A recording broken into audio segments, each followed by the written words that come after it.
Office से घर पहुंचने के बाद बॉस अगर कॉल करे तो मन करता है जान ले लूं। एक्सक्यूज मी, बॉस नहीं, अपनी जान ले लूं। जी हाँ, ऑफिस से अगर कोई बंदा घर पहुंच जाए और कॉल आए ऑफिस से तो यार कैसे फोन उठाया जाए, पॉसिबल ही नहीं। लेकिन अब ये आपकी चिंता संसद तक पहुंच चुकी है गुरु। टेंशन ना लें, इस पर अब कानून शायद बन सकता है आने वाले दिनों में, क्योंकि ऑफिस से निकलने के बाद अब नो मैसेज, नो ईमेल और no call. You are in your world, you are free, totally free. ऐसा हो सकता है आने वाले दिनों में, संभावना है, क्योंकि संसद में बिल पहुंच चुका है राइट टू डिस्कनेक्ट। लेकिन क्या है ये डिस्कनेक्ट? लग तो रहा है कि डिस्कनेक्ट तो है गुरु कहीं ना कहीं से, लेकिन क्या है इस बिल के अंदर? क्या अगर आप ऑफिस में हैं और ऑफिस के बाद कॉल आता है और अगर आप शिकायत कर दें तो बॉस के खिलाफ कोई एक्शन हो सकता है? बॉस के खिलाफ अगर एक्शन होता है फिर भी ये वापस होता है तो क्या कौन सी बड़ी सजा मिल सकती है बॉस को? ऐसी कई सारी चीजें हैं, कई सारे सवाल हैं जिनके जवाब मिलना अभी बाकी है। अच्छे से इस बिल को समझेंगे आप, क्या आप घर जाकर पूरी तरह से फ्री हो जाएंगे, आपकी आप बीती को भी समझेंगे। इस बात को पूरी तरह समझने के लिए हमारे साथ रविंद्र सर हैं, अच्छे से जानेंगे क्या है ये बिल और कब पेश हुआ, आगे क्या कार्रवाई हुई। सर बताएं। बिल्कुल, ये प्राइवेट मेंबर बिल है दिव्यांशु। पहले संक्षेप में बता देता हूं और ये क्यों लाया गया है फिलहाल की सूरत में, फिर उसको समझते हैं, फिर बाकी आगे चलकर डिटेल में समझेंगे। 5 दिसंबर शुक्रवार के दिन ये प्राइवेट मेंबर बिल लाया गया है, निजी सांसद बिल, और ये शुक्रवार के दिन ही आते हैं। हाँ। ये निजी सांसद बिल का मतलब हुआ वो चाहे सांसद सत्तारूढ़ दल का हो या विपक्ष में हो, वो इसको पेश कर सकते हैं। इसीलिए इसको निजी सांसद बिल कहा जाता है। शुक्रवार को ये पेश होता है और इसका मकसद यही है कि एक एम्प्लॉय की, चाहे वो गवर्नमेंट सेक्टर में काम करता हो या वो निजी सेक्टर में काम करता हो, प्राइवेट सेक्टर में काम करता हो, उसकी अपनी एक जिंदगी है, उसका एक अपना परिवार है, तो वो वर्क लाइफ बैलेंस बना सके। इस वजह से ऑफिस टाइमिंग खत्म होने के बाद जितने घंटों की आपकी ड्यूटी है, शिफ्ट है, वर्किंग आवर्स है, उसके बाद अगर आपके पास कोई फोन कॉल आता है बॉस का, अगर आपको कोई ईमेल आता है जिस पर आपको रिप्लाई करना बहुत जरूरी है, बहुत इमरजेंसी है, या व्हाट्सएप ग्रुप से आप कनेक्टेड हैं, कोई एसएमएस या मैसेज आता है, तो फिर ये अधिकार देता है ये बिल अधिकार देता है कि एम्प्लॉय की मर्जी है, एम्प्लॉय की मर्जी है कि वो इस पर रिप्लाई करे या ना करे, और अगर वो रिप्लाई नहीं करता है तो फिर एम्प्लॉयर या बॉस उसके ऊपर किसी भी तरह की डिसिप्लिनरी एक्शन नहीं ले सकता, किसी तरह का कोई अनुशासनात्मक कार्रवाई नहीं कर सकता। मोटा मोटी इस बिल के अंदर ये है।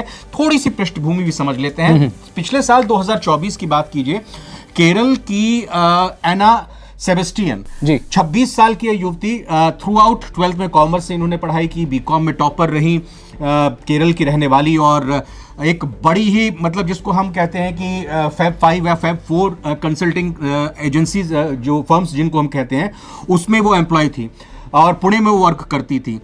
उनकी कथित तौर पर अचानक कुछ कारणों से उनका निधन हो गया, उनका देहांत हो गया। उसके बाद उनकी माताजी ने एक बड़ा ही मार्मिक चिट्ठी बॉस को दिया था, जिसमें बताया गया था कि लंबे घंटे हैं, लॉन्ग ड्यूरेशन है वर्किंग आवर्स की, तनाव बहुत ज़्यादा है, लगातार काम के साथ रहना पड़ता है, और इसी वजह से मैंने अपनी बेटी को गंवा दिया। ये पोस्ट लगातार वायरल हुई थी, खूब चर्चा में हुई थी। फिर उसके बाद जो एना सेबेस्टियन से जुड़े उनके दोस्त हैं, परिवार वाले हैं, उन्होंने एक पूरी मुहिम भी चलाई थी। तब इस तरह के मामलों की बड़ी चर्चा हुई थी दिव्यांशु। चर्चा हुई थी, लेकिन एक सवाल अब ये भी है कि घर जाने के बाद क्या आपका काम करने का मन करता है? जी हाँ, बॉस का कॉल आए तो क्या आपका कॉल उठाने का मन करता है? अच्छा, ये बता दीजिए, घर पर ये ऑफिस में आने पर काम का मन करता है कि नहीं करता है? नहीं, ऑफिस आने के बाद तो काम का मन करता है। नहीं, काम का मन करता है ऑफिस आने के बाद, लेकिन घर पहुंचने के बाद काम का मन नहीं करता, ये सच है। क्या आपका करता है? ये सवाल का जवाब आप कमेंट बॉक्स में जरूर दीजिएगा। नहीं, बिल्कुल ये बात सही है, लेकिन इसमें जैसे मैंने आपको बताया ना कि ये एक तरह से लिबर्टी देता है, फ्रीडम देता है।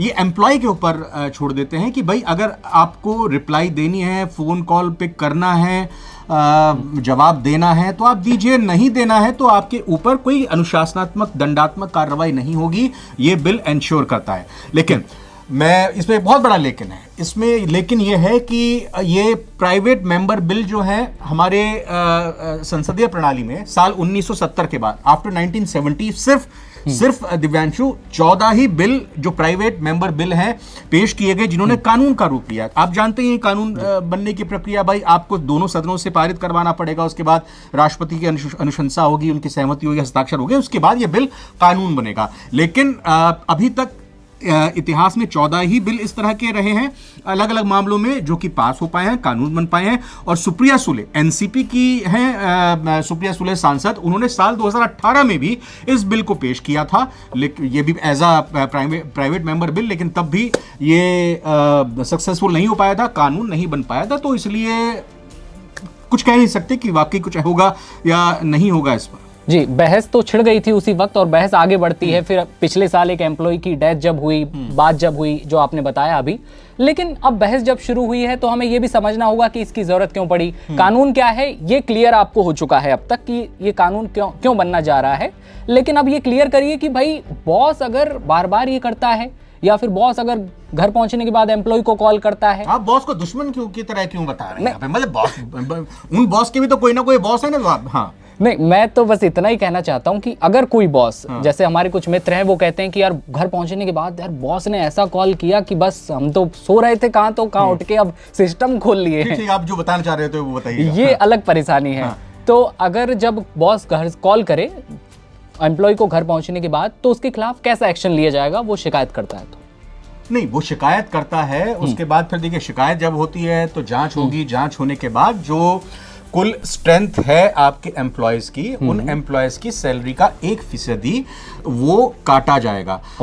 ये इसमें प्रावधान है, यानी कि मॉनेटरी पेनल्टी यहाँ पर उस एम्प्लॉयर के अगेंस्ट लगाई जाएगी। और अभी जो प्रावधान है 10 से ज्यादा जिस कंपनी के एम्प्लॉय हैं उसमें ये पूरा का पूरा सिस्टम बनाने के लिए सजेशन दिया गया है। इसके साथ ही साथ इसमें ये भी प्रावधान है कि भाई आपके वर्किंग प्लेस में कुछ ऐसे जगह बने जहां पे अगर कोई स्ट्रेस है, किसी तरह की परेशानी है, तो फिर वो स्ट्रेस बस्टिंग सेंटर भी वहां पर है ताकि आप अपनी परेशानी को वहां पर उस तरह से दूर किया। देखिए दिव्यांशु, अगर हम देखें 2020 में जब कोरोना आया जी, तो कोरोना आने के बाद एक वर्क करने की एक पैरेलल स्टाइल खड़ी हो गई वर्क फ्रॉम होम की। अब वर्क फ्रॉम होम को लेकर ये कहते हैं कि भाई आप जो रास्ते में सफर में जो समय बिताते हैं या बिल्कुल तैयार होकर सबको नहा धोकर आप जाते हैं, मैं ही नहीं कह रहा हूँ कि जो वर्क फ्रॉम होम में घर पे काम कर रहे हैं वो नहाते धोते नहीं है, वो नई तरह से तैयार होते, लेकिन आपका वो समय बचता है। तो ये लगा कि भाई हम आपको घर पर बैठाए हुए काम कर रहे हैं, तो फिर उसमें वर्किंग आवर्स बढ़ गए। कोरोना का स्ट्रेसफुल टाइम था, वो पीरियड ऐसा आया, तो उसके बाद से लगातार ये शिकायतें आ रही हैं, लगातार इस तरह के केसेस सामने आ रहे हैं। गवर्नमेंट भी काफी चिंतित है भाई इस चीज को लेकर कि श्रम सुधारों को लेकर, श्रम कानून में सुधार किया जाए। तो वो भी लगातार ये देख रही है कि जो वर्किंग फोर्स है, भाई वर्किंग फोर्स अगर हेल्दी नहीं होगी, मेंटली और फिजिकली, अगर श्रम करने वाला व्यक्ति हेल्दी नहीं होगा फिजिकली मेंटली, तो वो बेहतर तरीके से काम नहीं कर पाएगा। तो इसी लिहाज से अगर देखें तो ये कोरोना, आफ्टर कोरोना पीरियड और वर्क फ्रॉम होम वाला जो कल्चर आया, जो पूरी अलग तरह से पैरेलल वर्किंग स्टाइल बना, उसने भी एक तरह से कहें कि इस बिल को लाने का अवसर दिया है। ये अवसर दिया है, लेकिन अब इसमें एक और चीज ऐड ऑन हुई कि अगर मालिक इमरजेंसी हालातों में अगर आपको कॉल करता है, बहुत इमरजेंसी हालात हैं, तो भी इस बिल के बाद आप बिल्कुल बाध्य नहीं है कि आप कॉल उठाएं। जैसा कि सर ने बताया, पहले भी आपको ना आप मैसेज का जवाब दें ना कॉल का जवाब दें, कल आकर ही ऑफिस में बात होगी। ये बात तो इस बिल ने क्लियर की, लेकिन बिल अभी आगे बढ़ रहा है। सुप्रिया सुले ने जैसे ही संसद में रखा है बिल, उसके बाद बातें आगे बढ़ी हैं। लंबे वर्किंग आवर के मामले में बात करें तो भारत जो है 12वें नंबर पर आता है। जी हाँ, 12वें नंबर पर भारत आता है। और उसके बाद अब बातें उठी हैं, 11 देश है ना ऊपर भारत से, 11 देश हैं, लेकिन चिंताजनक बात है ना कि 12वें नंबर पर हम हैं अभी भी। लंबे वर्किंग आवर और प्रेशर तो है ही, मतलब इसका मतलब साफ तौर पर ये तो है कि दो पहलू होते हैं दिव्यांशु। भारत के प्रोफेशनल्स का हम कहें ना कि उनकी ईमानदारी, उनकी मेहनत और उनकी जो लगन होती है, उसका लोहा पूरी दुनिया मानती है। भारतीय जहां पर भी जाते हैं, चाहे वो आईटी प्रोफेशनल हो, मेडिकल प्रोफेशन से जुड़े हों, ब्लू कॉलर वर्कर्स भी अगर आप देखें खाड़ी देशों में जाएं, तो वो जिस ईमानदारी से, जिस शिद्दत के साथ, जिस मेहनत के साथ काम करते हैं, तो एम्प्लॉयर उनको लेना पसंद करते हैं। मैं इसमें ये डिफेंड नहीं कर रहा हूं कि भाई उनके वर्किंग आवर्स में फिक्स वर्किंग आवर्स होनी चाहिए, उसके बाद उनको तंग कर सकते हैं या कॉल की जा सकती है। हाँ, एक चीज और हम यहाँ पर मिस कर रहे हैं, ये प्रावधान है कि अगर आप एक्स्ट्रा आवर काम कर रहे हैं, तो फिर आपको ओवर टाइम का पैसा देना होगा। अच्छा, ओवर टाइम का पैसा, फिर तो ठीक है ना, फिर ठीक है, फिर ठीक है, फिर इंसान को मेंटली एक सुकून मिलेगा कि हाँ, कहीं ना कहीं से पैसा आ रहा है। कहते हैं ना कि पैसा इंसान को सुकून देता है, या फिर कहें कि सारी जरूरतें तो पूरी नहीं हो सकती, लेकिन कुछ जरूरतें पैसे से पूरी हो सकती है। हमारे व्यूअर्स भी शायद मेरी बात से एक्सेप्ट करेंगे कि सारी जरूरतें पूरी नहीं होंगी, लेकिन पैसा जरूरत है। ओवर टाइम या फिर ओवर टाइम पे अगर काम करते हैं तो बॉस को नो बोलना, क्या आपको ऑप्शन ज्यादा बेटर लगता है, ये बताइएगा। हाँ, कुछ और विदेशों में भी बात करें ना दिव्यांशु, यहाँ पर दुनिया के बाकी देशों में भी ये इस तरह की ये कहें कि कानून बना हुआ है, और इन देशों में खासतौर पर यूरोप के देश हैं जहां पर ये लागू है। हम अगर इस तरह से बात करें यूरोप की, तो फ्रांस है। फ्रांस में साल 2017 से ऑफिस के बाद कॉल पिक करना जरूरी नहीं है, ये प्रावधान किया गया। एक और देश है स्पेन, वहां पर साल 2021 से डिजिटल मैसेज से कानूनी छुट्टी। भाई डिजिटल मैसेज अगर आ रहा है तो जरूरी नहीं कि आप रिप्लाई करें। बेल्जियम एक और यूरोप का देश है, सरकारी और प्राइवेट, पहले सरकारी संस्थानों में लागू किया गया था, उसके बाद फिर प्राइवेट में भी इसको लागू कर दिया गया। तो इस तरह से पुर्तगाल में भी बात करें तो पुर्तगाल में ऑफिस के बाद कॉल पर बैन और जुर्माने का प्रावधान है।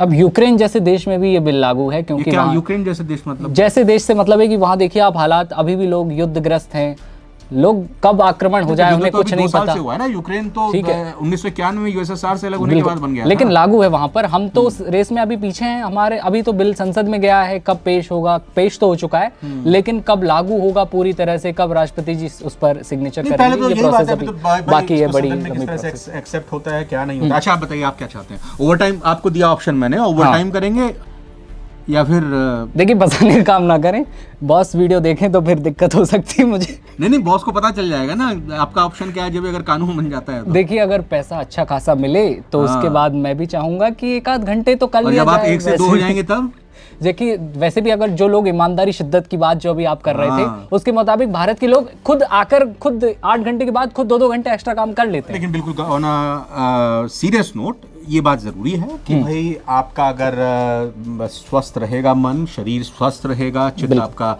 खुश रहेगा, प्रसन्न रहेगा, तो आपकी जो प्रोडक्टिविटी होती है, आपकी जो एफिशिएंसी होती है, काम करने की क्षमता होती है, वो बढ़ जाती है। इसलिए लिहाज से अगर देखा जाए तो इस पर विचार किया जाना चाहिए, फुली उस तरीके से नहीं, एक तरफा नहीं, दोनों ही पक्षों को, एम्प्लॉय और एम्प्लॉयर दोनों का ही इसमें बैलेंस बनाते हुए एक इस तरह की नीति तैयार करनी चाहिए ताकि जो वर्किंग फोर्स है वो स्ट्रेस में ना आए। बिल्कुल, ये बहुत अच्छी बात है। और अब बिल पेश हुआ है तो आगे बात होगी। देश में तमाम तरह के लोग इस पर अब छिड़ चुकी है बहस, क्योंकि लोग अब बात कर रहे हैं कि भाई अब जाकर बिल आया है तो अब जाकर शायद हमारी चीजें ठीक हो जाएं। और क्योंकि ट्विटर पर तो लोग अपनी रिएक्शन दे रहे हैं कि बॉस ने आज ऐसा किया, आज ऐसा किया। कई सारी स्टोरीज हैं, आपके दोस्त भी आपको आकर सुनाते होंगे कि यार दिन भर आज ये हुआ, लेकिन बस जाने ही वाला था कि बॉस ने ये एक और अच्छा, अपना कोई किस्सा जो हुआ ना आपका इस तरह से ऑफिस के वर्किंग आवर्स के बाद का, जरा शेयर करके कमेंट करके बताइएगा, अच्छा लगेगा। आगे की वीडियो में चर्चा कर लेंगे उस पर भी। बिल्कुल चर्चा करेंगे। और आप बताइएगा कि आप कितने घंटे ऑफिस में अपने वर्किंग आवर के बाद रुक कर आते हैं,